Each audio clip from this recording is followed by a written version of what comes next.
Good morning. I haven't done a recording of my painting in a while, and I thought that this would be a good one to do since I'm starting with a very wet background in order to get the paper tinted to a variety of colors that I think are the paler colors in this painting. So let me just go ahead and get started. We're going to switch to my overhead cam.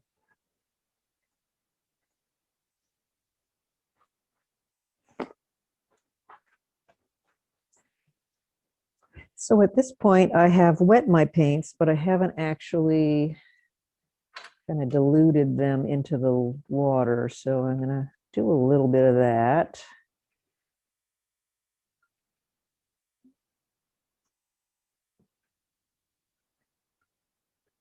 And I'll need more water than what I initially put in the bowl.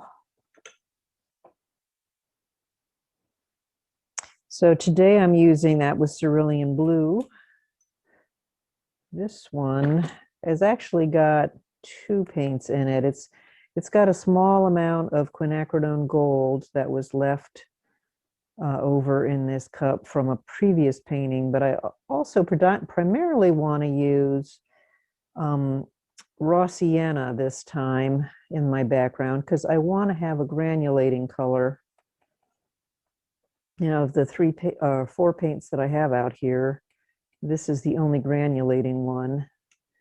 And I think having some granulation, since this painting is of wood chips and pieces of wood that were left scattered after a large storm through our neighborhood. It's a close-up shot of the chips and the fallen wood pieces. And because it's all the natural wood elements in here, having some granulation, creating some of the texture of the wood would be helpful. Normally, I would just use quinacridone gold in this stage, but there is no granulation in that paint. It's a synthetic paint. And just simply doesn't have the granulating particles like a more organically based paint. Okay, now this one here, I have not in the past traditionally used, but I do believe there's a lot of these slightly more orangey colors in the wood. I won't use probably as much of that as I do of the raw sienna. But that is, let's see, it's called red gold, Ausie red gold. I don't actually have that tube in front of me, but I'm pretty sure that that's the correct order of those words. And the last one here that I'm mixing now is my very favorite quinacridone coral, which is also a synthetic paint. So these two do not granulate. The Ausie red gold does seem to have a little bit of granulating particles in it, but not quite as much as the raw sienna. All of these are Daniel Smith paints with the exception of the raw sienna, which is a Windsor Newton.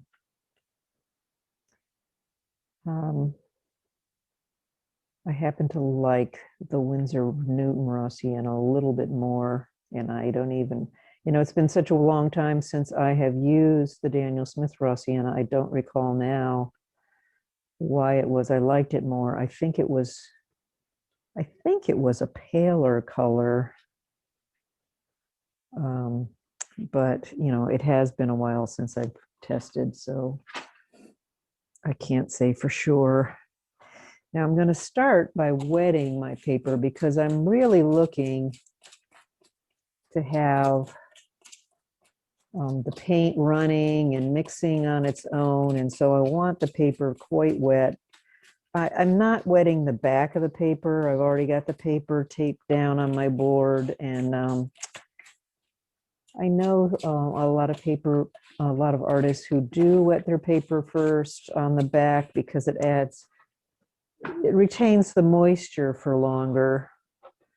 But this will actually be a fairly quick treatment.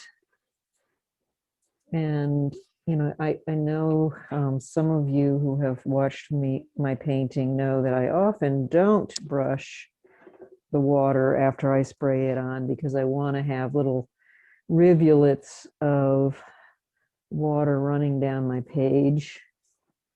But that's not the goal in this painting. This painting is to have just a nice pale background. That's, you know, let me show you my source material just for a second here. Actually oriented this way to be the same as the way I've got the painting on my table. Just go. So it's mostly warm colors with just some blues and grays. I'm actually going to push it more towards the blue scale. And I do think I'll probably be adding in some redder tones also in some areas.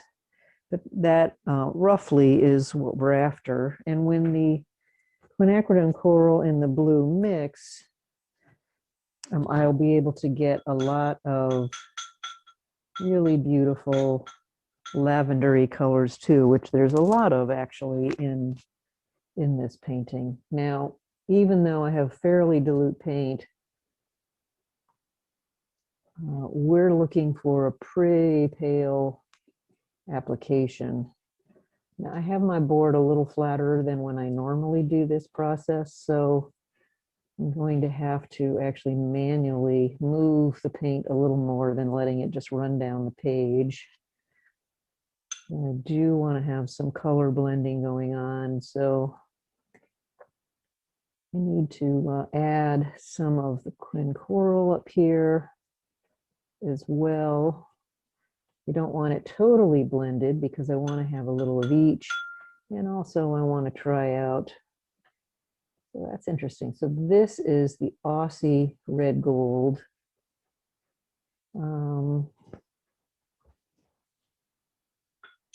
It's quite similar actually to the raw sienna, but it's got a little tiny bit more of a reddish tone to it, but I think I'll still add some coral in that area because that passage I know does tend to have a pretty a fair amount of orangey colors in this area. All right, so let's continue on down. I've got a lot of color still in my brush, and there are some reddish colors.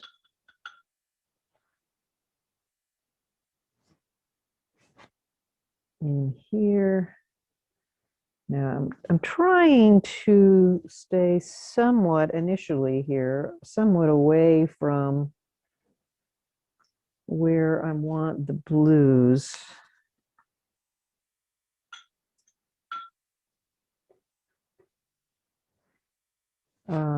I will come back and add, and I do need a little bit of the yellowy colors in there, but I'm also going to want to have some gray blends. And the best way for me to get those gray blends is actually to include all of the colors in the areas where I want grays.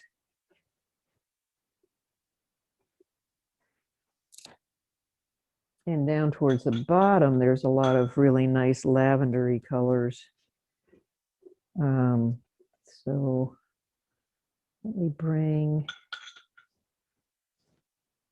some blues in here, followed by some of the quin coral. Now you see me no doubt dropping back into the water, and that's because if the paint's a little bit stronger than I want it for this wash, I need to tame it down. Okay, so I was able to get a few nice coral, lavendery tones down in that bottom section where I wanted it. I'm gonna pop this back up a little bit more. Now there's also some nice bluey, so let me dab out some of this yellow, because if the blue blends with the yellow, I run the risk of getting some greens, and I really don't want greens. Now that's more intense than I need.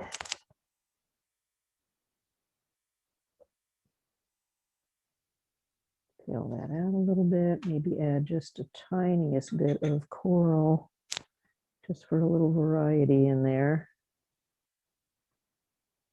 Okay, and now let me come up into this region. Now you can see there was still a little bit of coral left in my brush, which is a good thing because I do also want some lavendery tones up in here. And there's also a fair amount of gray, and because there's some of all the colors already in this area, I should be able to get a pretty good gray without having to really work for it. It's a little bit greenish, which means I need a little bit more of the coral as well. So it's a kind of a push and pull. I need a lot of the cerulean blue to push it to the grays. So that's good.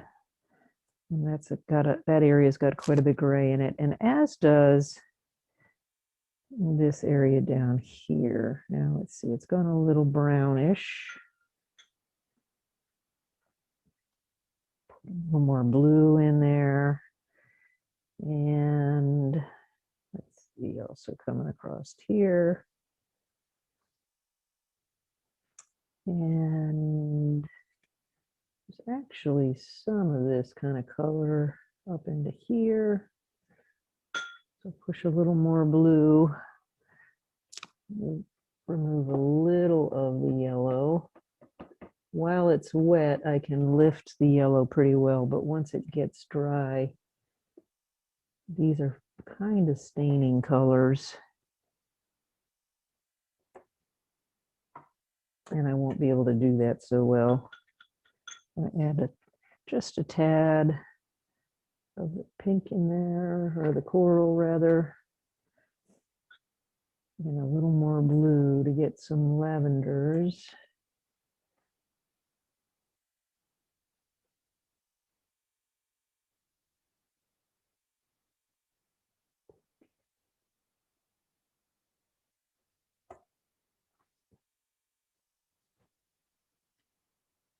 This board actually tends a bit more towards white.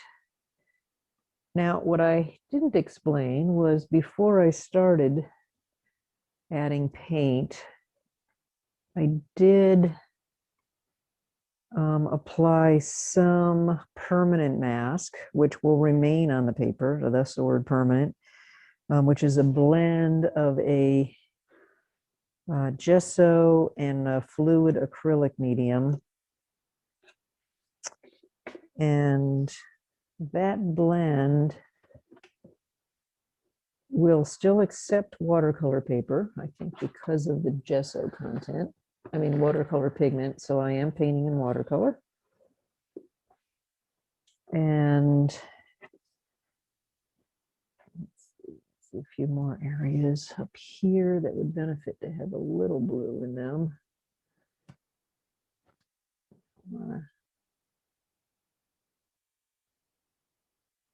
You know, I'm going to do many layers over this, and so but I'd want to have some of this variety in my underpainting. And actually on the side of this,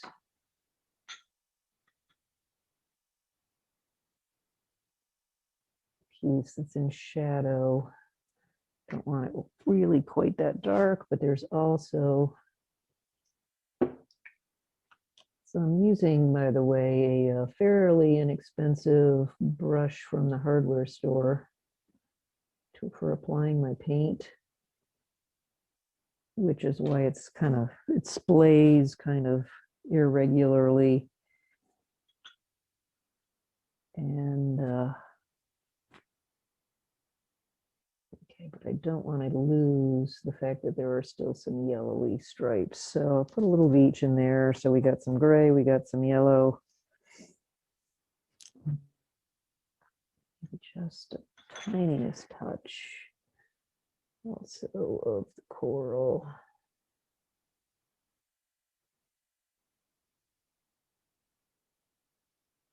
Okay, that's a nice blend going on there. All right, now, you know, there's a lot more variation that will be in the final painting as I build up darker colors. Because of the granulating cerulean, I'll be able to lift some colors where I need to. But let's see, I think I will lift this edge. Now there is some of that permanent masking on there, and I'll be able to actually do some more lifting when I, after the paint is dry, because that acts as a resist.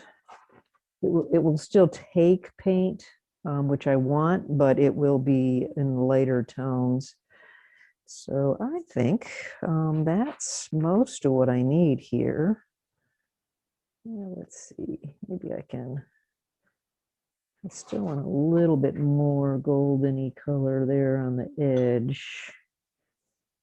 So there's kind of a gray area, but there's also some nice goldeny tones over towards the edge. Now when this is dry, it'll be pretty light.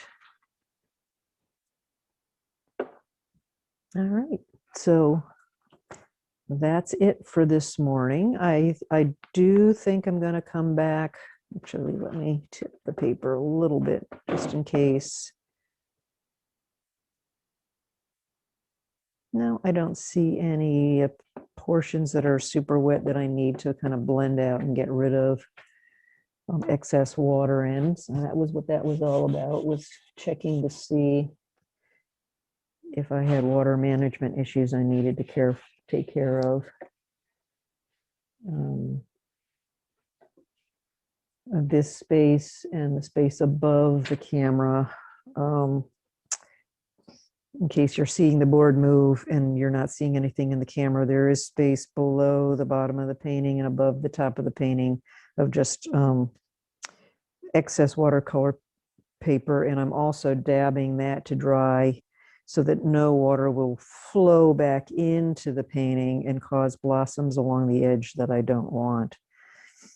All right, so that's it for this session. And once that's dry, I can come in and start to build the remaining color needed in this painting.